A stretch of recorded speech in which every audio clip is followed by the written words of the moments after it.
I'm a member of the media. I'm not going to call it a targeting scandal. I think I'm going to call it a targeting situation at this point. Don't you think it should, Steve? I know you're for that. They're going to subpoena your records and audit you. I mean, it's for. I've been Joe on it. Kernan. They can't hurt that. They already did. They already did. I don't know if it's because of anything, but they did. Anyway, it's first victim. President Obama made the announcement yesterday evening. Yesterday, I directed Secretary Lew to follow up on the IG audit to see how this happened and who was responsible and to make sure that we understand all the facts. Today, Secretary Lew took the first step by requesting and accepting the resignation of the acting commissioner of the IRS. And Congressman Charles Boustany will be part of Friday's IRS hearing. He's the chairman of the Ways and Means Subcommittee on Oversight, which has already been investigating the targeting complaints. And our guest host, Larry Boustany, is here, former chairman and CEO of Honeywell. Congressman, it's great to see you. One thing that I read about, it was one of your peers, I can't remember which one in either the House or the Senate, said so far you're already running up against some resistance about trying to find out exactly what went on. Do you believe that all the paperwork still exists that will allow us to go to exactly where this started to find out? I mean, it's hard for us to believe that because Tea Party would be a nice way to collate a lot of data that we decided to use it. It's hard to believe that that was what the motivation was. Well, let me just say that 2 years ago, we began investigating these various allegations. First of all, there were donors, individual taxpayers, I should say, who were being targeted for audits. And there were organizations applying for tax-exempt status who were being treated in a very abusive fashion. The question is, can we get that paper trail now? And that's what we're going to start with this upcoming hearing on Friday. I've been trying to get to the bottom of this for 2 years now, basically. And in fact, we've had nothing but stonewalling, evasion, and misleading statements from the IRS, from the acting commissioner and others. And this is just completely ridiculous. We're going to get to the bottom of it, and we're not going to stop until we do. I mean, I've seen the point made that, and I don't have the actual data, but if you were to take IRS employees and poll them about their political leanings, it's overwhelmingly Democratic. I mean, they work for the government. So, I mean, I guess it is possible that if you had your druthers and you were a low-level employee about who you're going to look at and who you're not going to look at, you might decide, I don't like those Tea Party guys. I might do. That's possible, isn't it? That's possible, but then that would signify very poor internal oversight and management at the IRS. I want to root out the rot there. You know, the IRS is the most powerful organization, basically, in our federal government. It interfaces with basically every taxpayer, and we cannot tolerate any of these abuses. Let me just say that if a taxpayer is misleading or lies in its interactions with the IRS, there are severe penalties. Well, it goes both ways, and we're going to hold these individuals accountable. And it starts Friday with this hearing. The stonewalling and evasion has ended, and we're going to get to the bottom of it. Congressman, is your investigation going to be aided or impeded if there's a special counsel announced, and how would you intend to work with such a person? Well, you know, the president said yesterday that he was going to cooperate fully with Congress. I'll take him at his word at this point in time, but nothing will stop the congressional investigation. We have the responsibility to do oversight. The House Ways and Means Committee is vested with that jurisdiction over the oversight of the IRS, its operations, and the tax code, for that matter. And it's no secret we're working on tax reform. We have a very complex, unfair tax code, but these IRS operations are deeply troubling to me. There's been a serious abuse. Higher-level officials at the IRS knew about this. They were not forthcoming when they knew that we were asking questions both in writing and in the context of formal hearings. Congressman, we'll get to the bottom of it. Can you follow up on that? What could the administration have known about this, and how early? How public and what form did existing complaints take before this thing just recently erupted?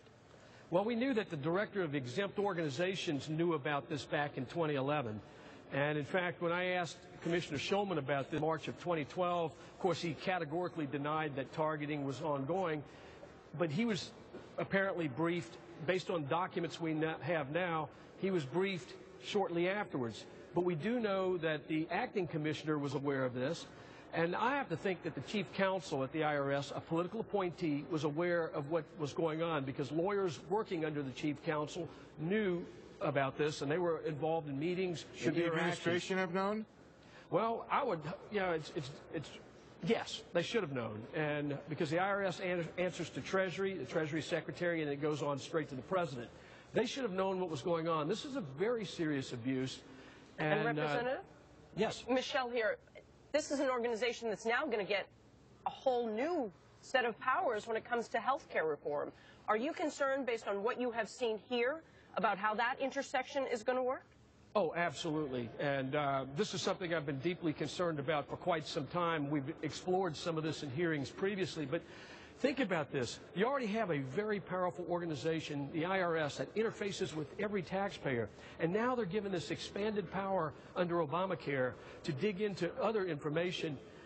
This is deeply troubling. We have to have checks and balances. And we're not going to let up.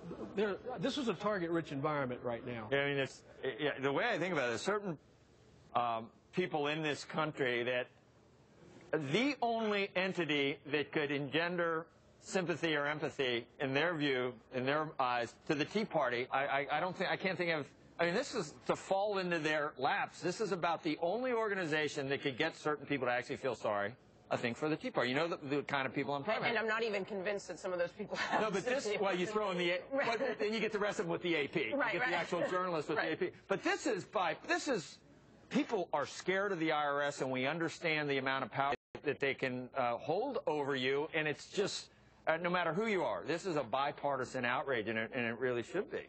It is bipartisan, and in fact, since all this broke, I'm getting letters from various individuals who've been affected by this, who are afraid to come forward because of consequences from the IRS or somebody else in the federal government. So I think we're going to start to see a whole plethora of taxpayers coming forward with additional information.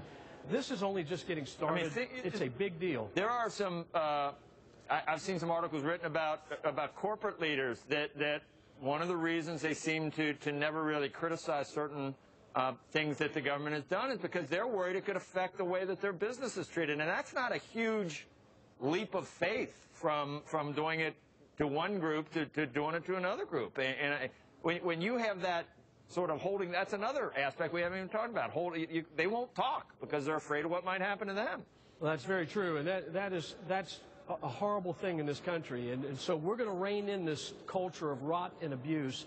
And we've been working on this. It's been difficult because the IRS has not been cooperative.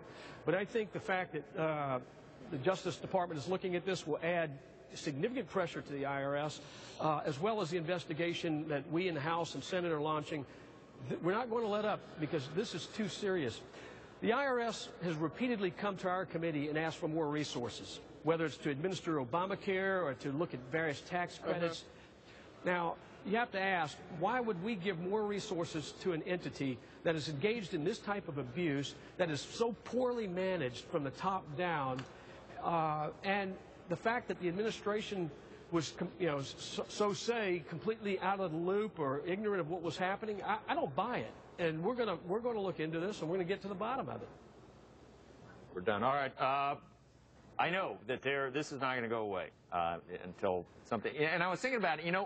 Aren't emails shredder proof? I mean, they exist. They don't go away. Right. The E stands for evidence, doesn't it? They exist somewhere. I mean, the 19-minute gap, that was erased. Good old Rosemary. But this is probably somewhere, isn't it? There's some kind of trail, you would think.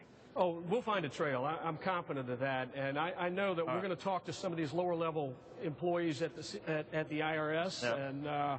and we'll take it all the way up to the top. All right. Thank you, Congressman. I know Steve Miller is now gone. That's right. Thank you. Finally, we got some Steve Miller. What, that's Steve Miller? That was Duke.